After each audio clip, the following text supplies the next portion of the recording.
Jasodanandana Bhajajana Ranjana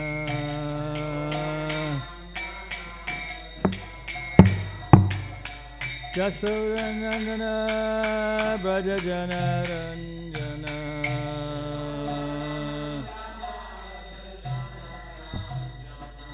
Jamuna Tira Bonachari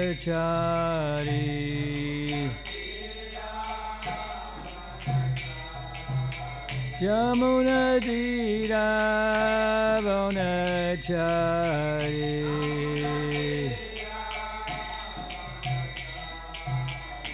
Jaya Radha Madhava Kunja Bihari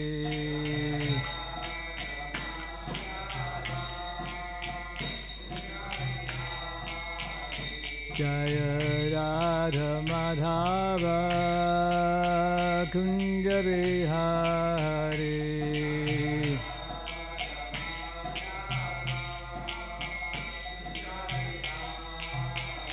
Jaya Gopi Jana Balaba Giri Baladhari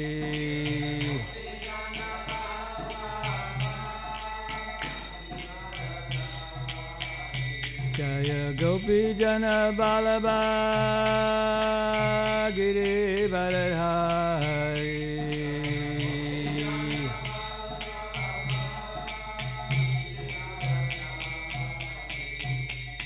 Jasoda Nandana Brajajana Ranjana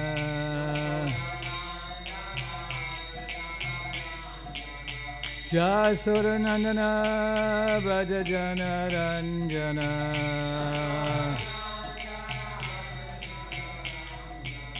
Jamuna Tira Vanachari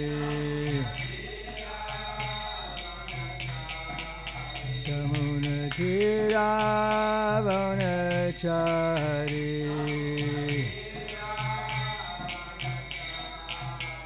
Jaya Radha Madhava Kunja Bihari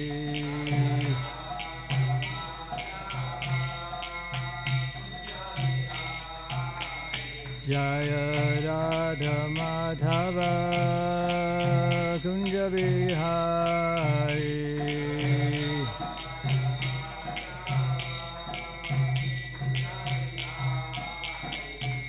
Gopi Jana Balaba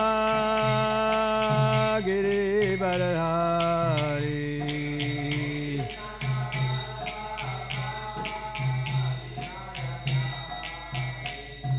Gopi Jana Balaba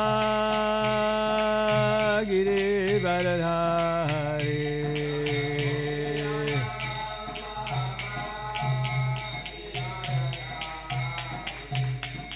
Jasoda Nandana Bhajajana Ranjana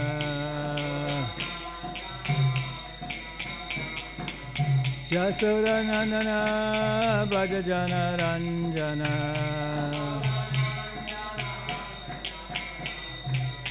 Jamuna Tira Bonachari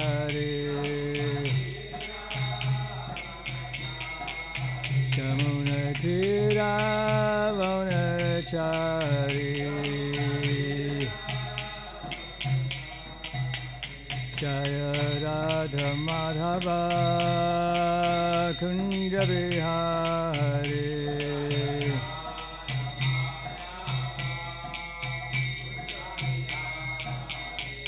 Hare Krishna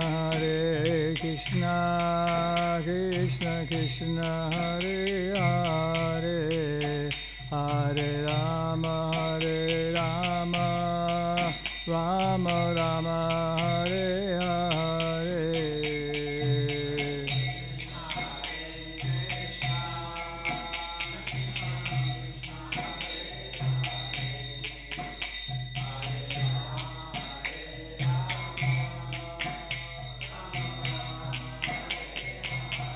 Hare Krishna Krishna Krishna Hare Hare Hare Rama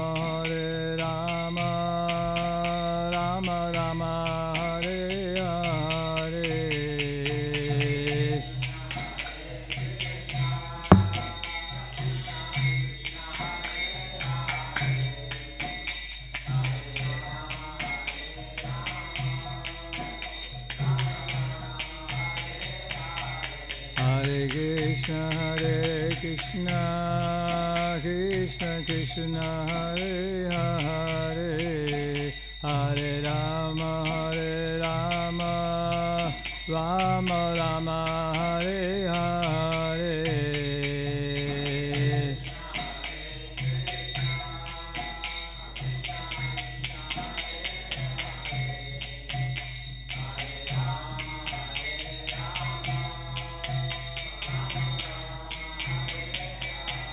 Hare Krishna, Krishna Krishna, Hare Hare, Hare Rama, Rama Rama, Hare Hare.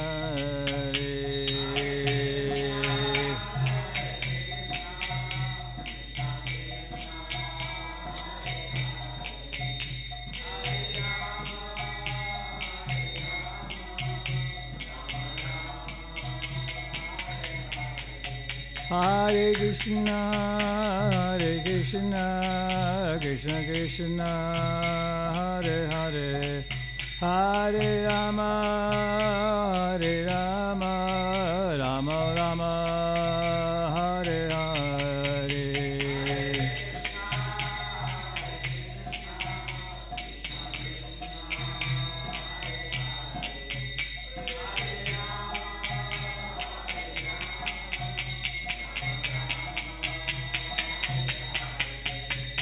Hare Krishna, Krishna Krishna, Hare Hare, Hare Rama, Rama Rama, Hare Hare.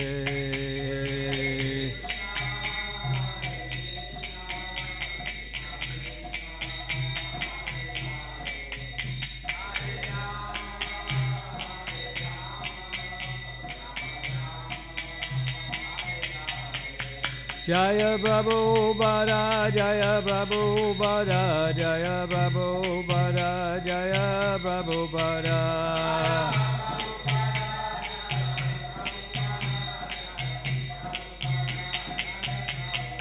Jaya Prabhupada, Jaya Prabhupada, Jaya Prabhupada, Jaya Prabhupada.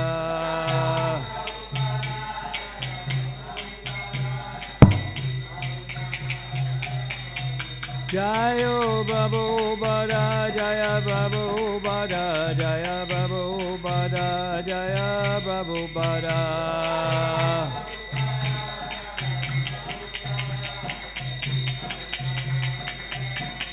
Jaya Prabhupada, Jaya Prabhupada, Jaya Prabhupada, Jaya Prabhupada.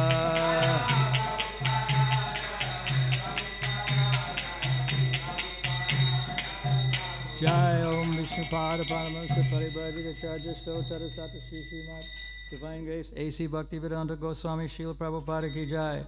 Jai Om Vishnupada Paramahansa Paribrajika Stotara Sata Shri Srimad Divine Grace Srila Bhaktisiddhanta Saraswati Thakur Maharaj Prabhupada Ki Jai.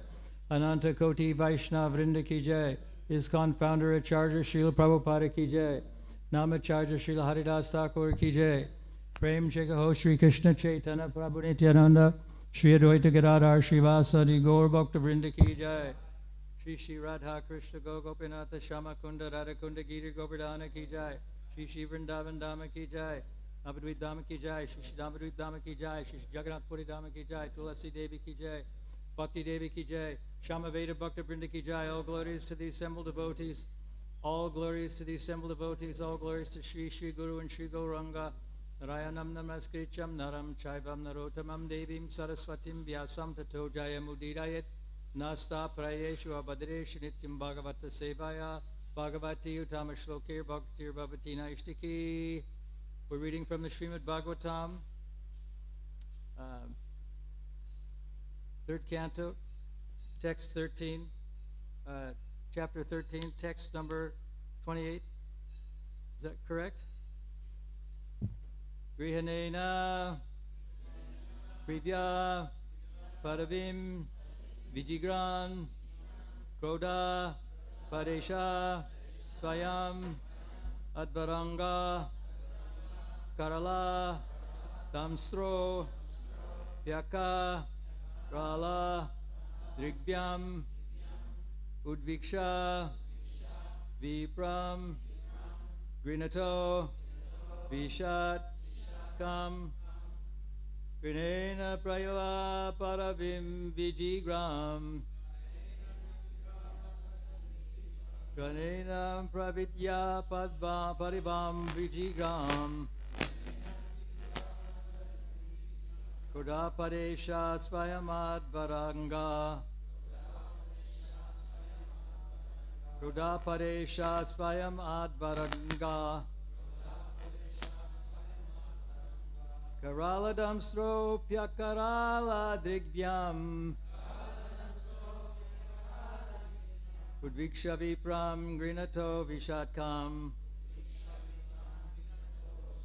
Pranena Pratviya Paravam Vigriyan Godapadesha Svayam Advarangaha Karaladam Stopya Karta Drigyam Udviksha Vipram Grinato Vashishat Kam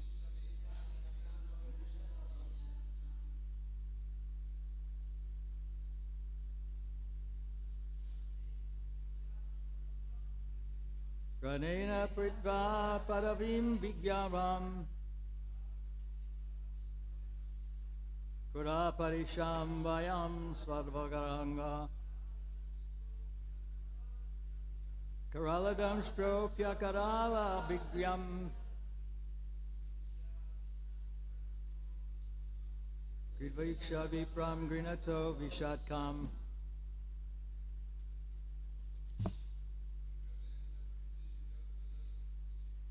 Pranena Pravya Padavam Vijigram Pradapadesha Svayamadvaranga Karaladam Stropya Karala Drigyam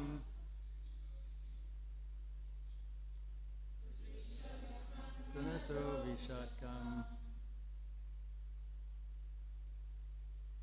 Anybody else? Pranena Pridva Padavim Vigriyam Puropadesham Svayamabhuranga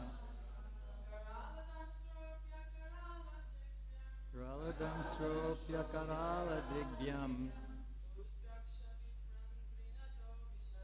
Udviksha Vipram Grinato Vishatkam. Pranena, by smelling.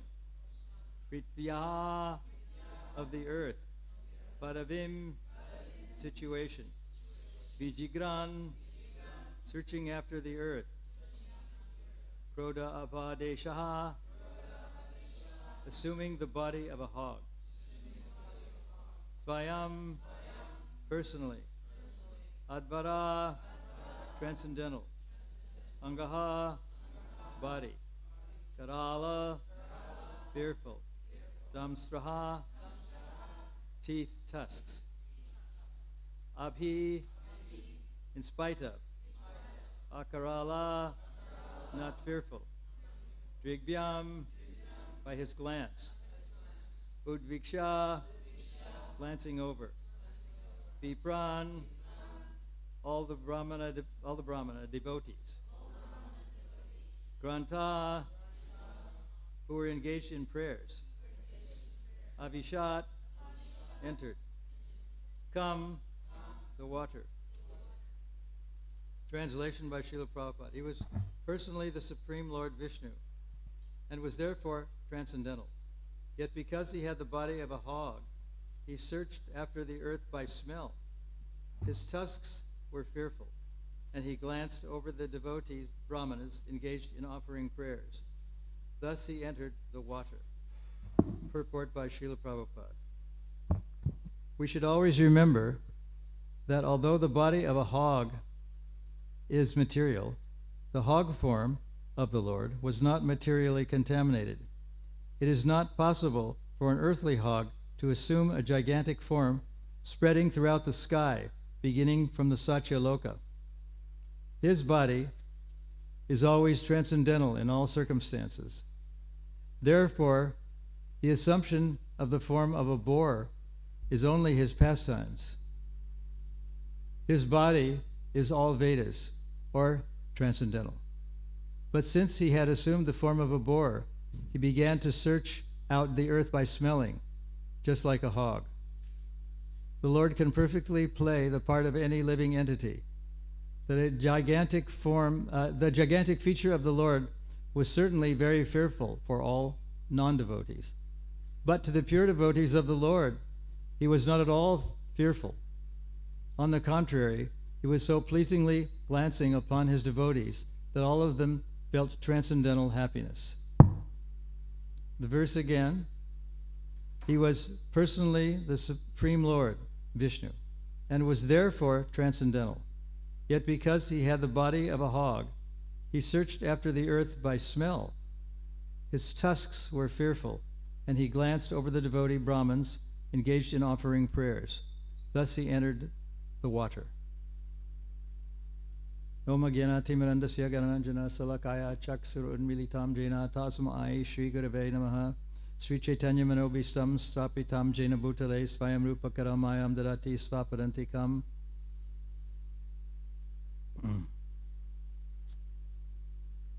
So Prabhupada's mentioning that we should always remember that Krishna was not an ordinary hog or pig. He actually spread his incarnation from Satyaloka, which is impossible for an ordinary body.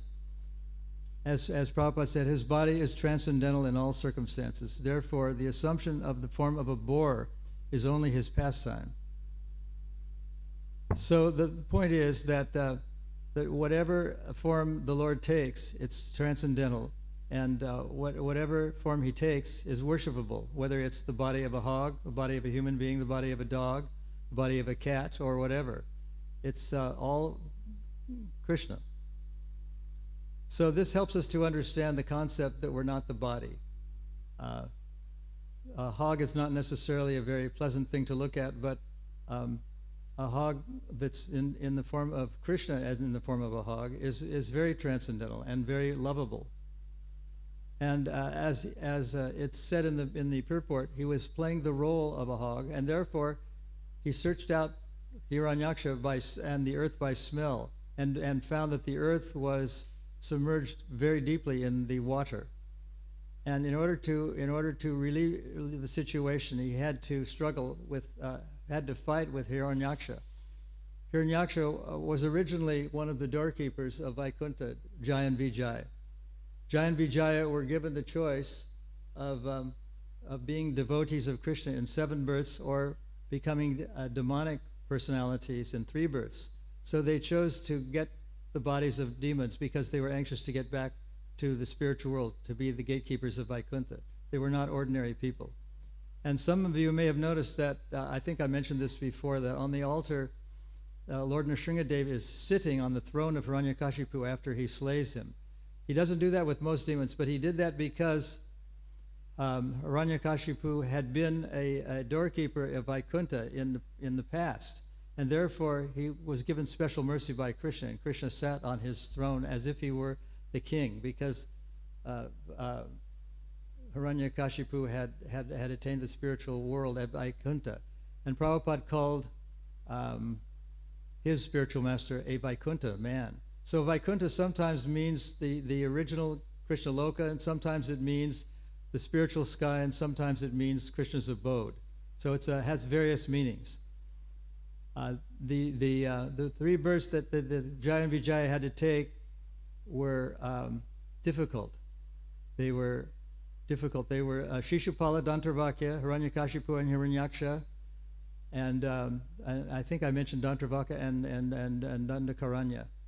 Dandakaranya was scheduled, as we know, he was actually killed by Krishna, and these were not ordinary demons. And after ordinary demons are sometimes elevated to the status of impersonal realization, or Brahmajyoti, But usually they return to the material world and they come back because they don't get any feeling of or nectar. It's just a feeling of undifferentiated oneness. But when a person is elevated to Krishna Loka or Goloka Vrindavan, there's a rapport between them and Krishna, which is very personal, and it's different. So Hiranyakashipu and Hiranyaksha and Ravana and Kumbhakarna, his brother, were not ordinary. They wanted to return to their post in Vaikuntha as soon as possible. So they were awarded, after 3 births, going back to Vaikuntha Loka. And they, even though most demons are very fearful to devotees, demons in the material world, the devotees thought that this was very beautiful, even though it was in the form of a hog, very beautiful form. Before, I think I was either a new devotee or it was before a devotee, I saw a film called Gold Fever. And it was filmed in Brazil. Prabhupada mentions in lectures and in one of his purports that Brazil is noted for having vast deposits of gold. And in the film, there were rafts on the Amazon River, a fast flowing part of the Amazon River, and 4 rafts. And on each raft was situated a kind of a sort of like a pump, a machine, not a human being, but a machine. And this machine was pumping air down to the people down below who were in diving bells, metal helmets that were enabling them to survive underwater. The competition was so fierce that each raft belonged to a different organization or a different country. And because the competition was so fierce, sometimes the air supplies were cut by people who were in control of the various rafts, and the diving people actually drowned in the Amazon River as they were looking for gold. So it's a very fierce competition to get the gold out of Brazil. Prabhupada mentions in a lecture that Ravana's brother, I think his name was Kundakarma, was living in that country, and he made a tunnel. We think we're very advanced in devotional service or in material life because we can do so many things. We can float on the water. We can live under the water. We can climb great mountains, and we're very impressed by advances in chemistry, especially in the medical field, and advances in communication, advances that are all over in the world, and people tend to think that that this is going forward and making advancement in medicine, in communication, and in transportation, like flying in an airplane. But all these things were actually possible before by great yogis who could, without the use of spaceships or rockets, could acquire things, could even reach to the moon planet. And as Prabhupada has mentioned before, it's even questionable whether people actually went to the moon. There's an invisible planet called Rahu, and Prabhupada says that he may disagree with the current thought that people could travel to the moon, but because they couldn't stay there, because they didn't know the yogic principle of staying in a higher planetary system, they had to come back. And therefore, he has concluded that they didn't actually go there. So this is a little controversial, but this is Prabhupada's position, that one actually never went to the moon. In New Zealand and maybe in this country, I don't know if I've lived here long enough, but there's sayings, as good as gold or as bad as snakes.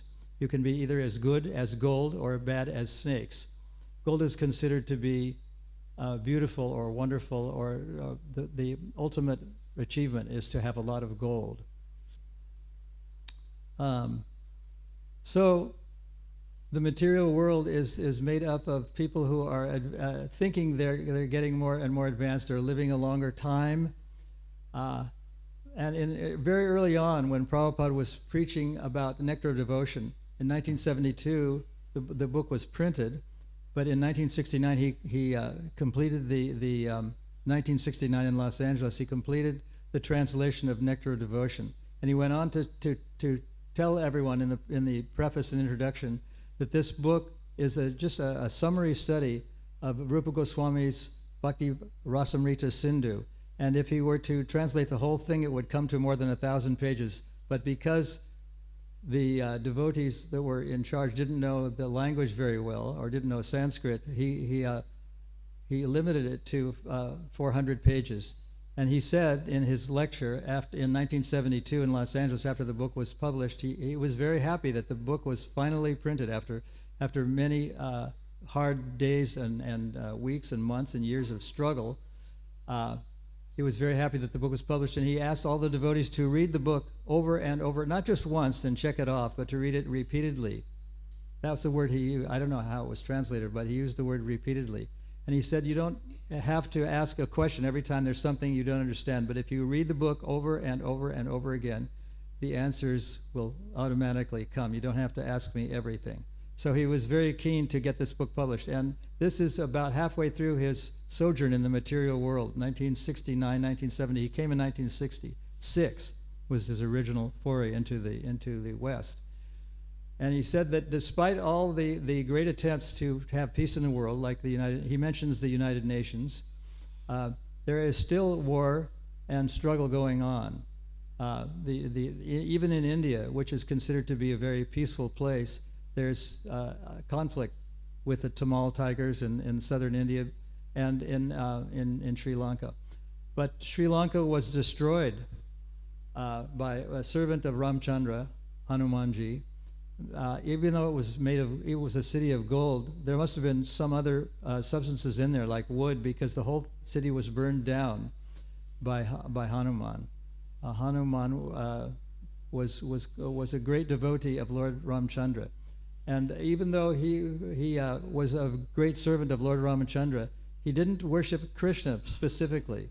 And when people wonder why this devotee, how he could worship Lord Ramachandra, Prabhupada had told us that there's no difference really between Lord Ram and Lord Krishna. Therefore we say Hare Krishna, Hare Ram, because there's no difference in this in the higher sense between Ram and Krishna.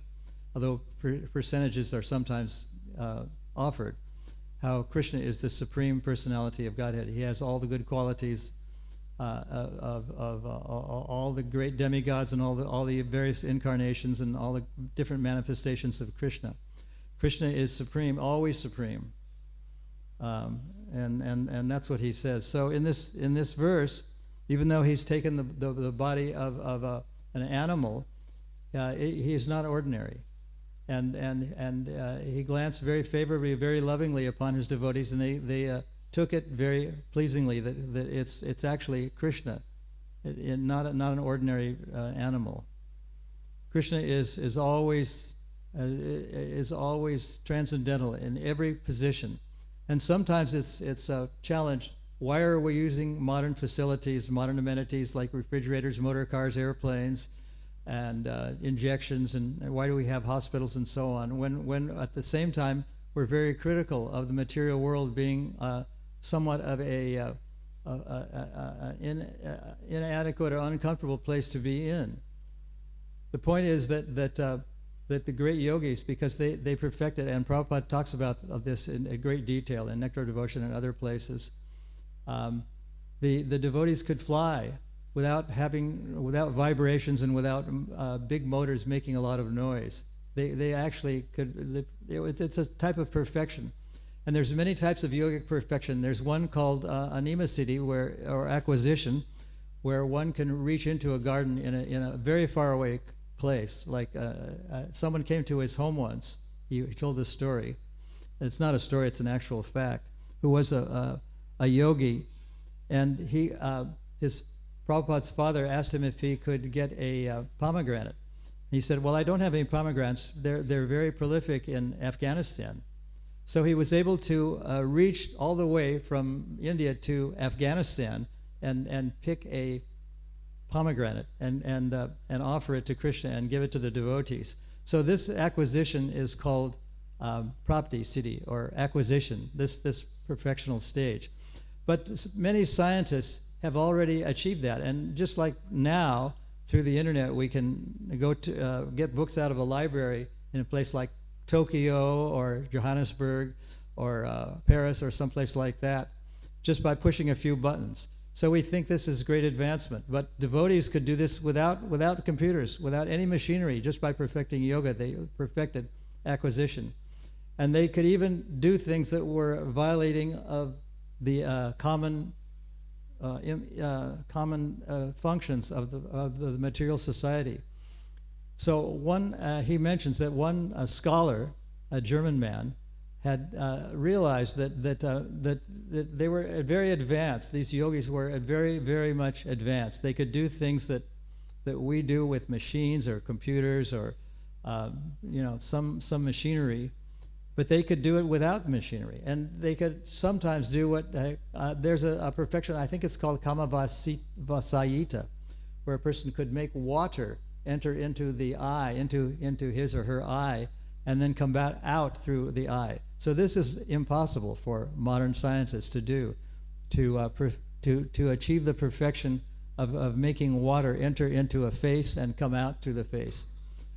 So even though this German scholar knew that a lot of these things were done by material science, that they could walk on water, they could live underwater, they could fly through the air, but because he knew that these things were easily achievable by yogis, he went to India to understand how it was done, and that they were actually greater scientists in a way than modern material scientists. So although we think that we're advancing in a lot of ways, yogis are more advanced than we are, because they can do these things without machinery, just by mental concentration. They can do sort of the impossible things, such as making water enter into the eye and come out through the eye. So these are ordinary, just like it's mentioned, Prabhupada mentions that even though the hog incarnation was not an ordinary hog, because he manifested himself, and he was very gigantic and very powerful. He could destroy a demonic person like Hiranyaksha, who tried to destroy the earth and submerge it in water. He was very, very, very powerful in this form. And even though Hiranyaksha was a very powerful fighter with club, he was defeated by Krishna. Krishna sometimes had to do very difficult, seemingly very difficult things, like as a young boy, he in a wrestling match, he defeated two very skilled wrestlers, and in the end, he actually assassinated and killed Ravana. Ravana was a very powerful king, and he thought that this young boy couldn't possibly do him any harm, and yet he killed him on the wrestling arena mat. So he was very powerful, and even though he comes to the material world, one of the reasons he comes to the material world, apart from wanting to associate with his devotees, is to fight with demons. And he has to come to the material world to do this, because there's no demons and there's no fighting in the spiritual world. In Goloka, there's no one who is of a demonic quality. So he has to come to the material world in order to fight. And Prabhupada has mentioned that sometimes fighting is done by any man who is reasonably wealthy. He gets into, he engages in mock fighting with some of his personal servants. And this is what part of Krishna's nature is to fight, or to because that's a human nature. So he has to come to the material world to do this, and part of his activity, almost every day he was killing one demon, one after the other, after the other, after the other, because that was part of being in the material world. Because it's not possible to do this in the spiritual world, because there are no demonic persons in the spiritual world. They're all in the material world. And you have to come to the material world in order to be demonic. And as we know, and I'm not trying to be facetious or to condemn, but there was an incident where there was a man who was, this is a real, not exactly a story, but an incident that occurred somewhere in India, where a man was convicted of murder. And his lawyer, or Prabhupada calls him a pleader, his lawyer pleaded the insanity principle. This man, he was insane when he committed this crime, so therefore, Your Worship, he was addressing the judge as Your Worship, you can excuse him, but from my point of view, everybody is to somewhat crazy. And the Prabhupada concluded the saying by saying that everyone who's not Krishna consciousness is, at least to some degree, a crazy person. In the early days, Prabhupada published a book called Who is Crazy? And in the beginning, when Nectar Devotion was published, he just assumed that people understood what transmigration of the soul was. He said, in the next life, this happened, in the next life, that happened. And mostly today, when people think of transmigration of the soul, they think it's a fantasy. They don't. A lot of people think it's possible. It's a probability, and even Hollywood has made films about their version of transmigration of the soul or reincarnation. But Prabhupada assumed that everyone in the West kind of already believed in it, and he when he first started out, he assumed that people already believed in transmigration of the soul. So I'll read the verse once again. Diving into the water like a giant mountain, Lord Bord divided the middle of the ocean, and two high waves appeared as the arms of the ocean, which cried loudly as if praying to the Lord, quote, O Lord of all sacrifices, please do not cut me in two, exclamation point. Kindly give me protection, exclamation point, close quote. So if anyone has any thing to say or anything to ask, now's the time. I just want to point out that this lecture is being broadcast. It's going all over the world, to as far away as places as Bangkok or wherever. So I'm not going to be able to answer everything exactly as if I were just talking to only the people in this room. But I will try. I'll do my best. If it's a very controversial subject, we may have to discuss it after class. But go ahead and speak. And just know that whatever you say is being picked up by people as far away as on the other side of the world. But I'll do my best. Yes, Sadhana? You have to get the microphone from Nandu, I guess, to speak. So the whole world can hear. Yeah, you're on. Hare Krishna Maharaj, thank you for your presence here at New Govardhana. Well, I'm trying. My question is, this Hare Krishna movement has a big mission, and sometimes things happen that I think Krishna wouldn't approve of, so why doesn't he come and fight for his mission? Well, some people think that Krishna is just a fantasy, or because we don't see him, we don't smell him, we don't play with him, we don't talk with him except in prayers, and therefore he's not real. It's just a fantasy.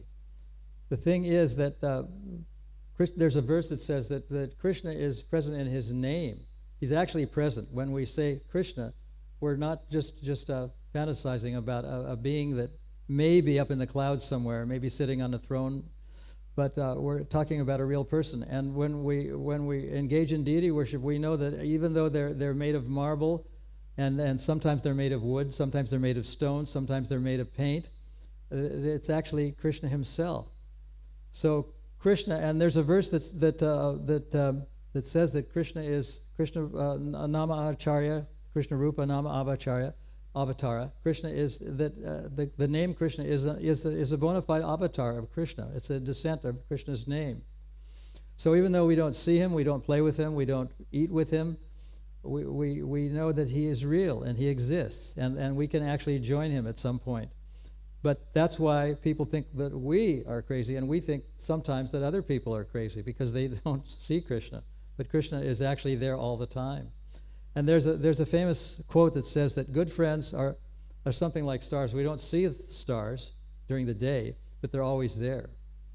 So Krishna is always there. He's always reading our thoughts.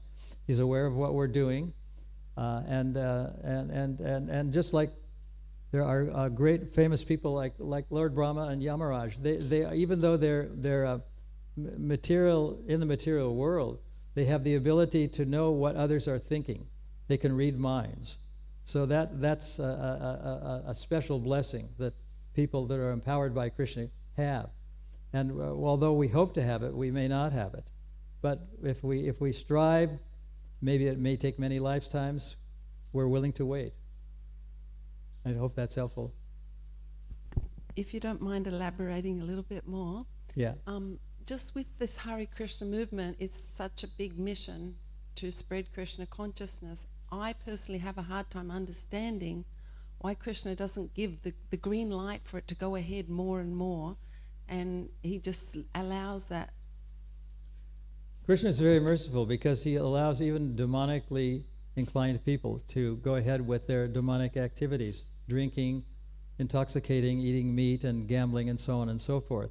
He's very liberal. He allows that. And we, although we're a very big movement, we're a very small movement. I mean, when we look at the whole planet, which has 8 or 9 billion people in it, and we only have a few 100,000 at the most who are, and as devotees, maybe 100,000 initiated devotees, maybe another 100 or 200,000 who are sympathetic but not necessarily initiated. Actually, we're very small. This is the nature of Kali Yuga. So when these demons appeared, they appeared in different ages. Ravana and his brother appeared in Satya Yuga, and Hiranyaksha and his brother appeared in Satya Yuga. Ravana appeared in Treta Yuga, and Sishupala and his brother appeared at the end of Dvarpara Yuga. So, but they were not ordinary. Like Sishupala, they had to come back to the spiritual world to become the doorkeeper, to remain being the doorkeepers.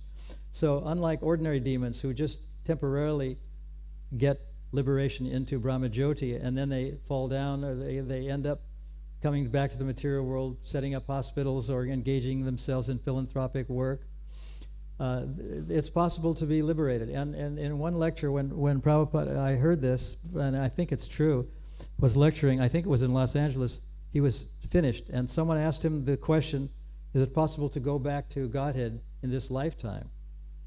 And Prabhupada didn't answer immediately, but thought for a few moments, and then he said, yes, it is possible. And then as he was walking out of the room, he pointed his finger at the person who asked the question and waved his index finger at him or her and said, but don't take advantage. In other words, it's possible, but it may take many lifetimes. It may take many years. But it's possible. And we have instances of people who were liberated and went back to Godhead, even in this material world, in the next body.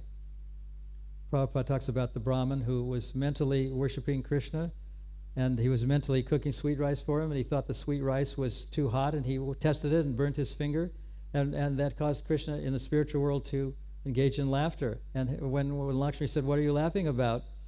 Then he told her the whole story, and he went and rescued this man with his carrier, Garuda. He flew into wherever this man was and took him back to Godhead. So it's possible for some. It's for a very rare occurrence, but it does happen. It can happen. So we shouldn't think that we have to struggle lifetime after lifetime after lifetime, which we may have to, and we may have to be born as an insect, and we may have to even live in hell for a little while, but we can go back to Godhead if we're devotees. And sometimes devotees like Bhaktivinoda Thakur said that even if I have to be born in hell, or the devotees who gave the dust from their feet said that maybe we'll go to hell for this, but it's worth it because Krishna wants it done. So I don't think they did actually go to hell, but they were kind of figuratively saying that could happen because they were doing something that was very offensive. So does that help at all? I mean, Krishna is always there, even though we don't always see him. He's always reading, he's there in our minds, he's in our hearts, he's in our bodies. He's always knowing what we're thinking. So even though it may appear that God is as a fantasy, it doesn't really exist, and there's a lot of people that think that way. Most people in the Kali Yuga think that way. But he does exist, and he's there. But he doesn't come necessarily to rescue all of us immediately, but he does it little by little by little by little. Sometimes it can be immediate, but it usually isn't. It would be nice. I fancy myself as a kind of Vaidhi Bhakti as opposed to a Raganuga Bhakti. A Raganuga is a person who is thinking about Krishna at every moment. His eyes are always wet. His or her eyes are always wet. His or her eyes are always wet. They're totally Krishna conscious. They're in the Raganuga platform. But in that all of us are mostly in the Vaidhi platform. We're doing it out of duty. We're chanting 16 rounds. We're worshiping the deities. We're coming to the temple. We're trying to be Krishna conscious. But we're not in the Raganuga stage. It's not spontaneous yet. But if we come to that, it will eventually come if we continue to act in Vaidhi Bhakti. At least that's what that's why we're here. It may take a long time, but it's sort of worth it. Even though Krishna's not personally coming to get us, like he does for some people, or he did for some people. So anything else?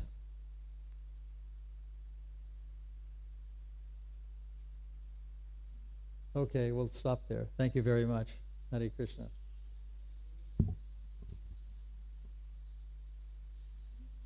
Srimad Bhagavatam ki jai. Srila Prabhupada ki jai.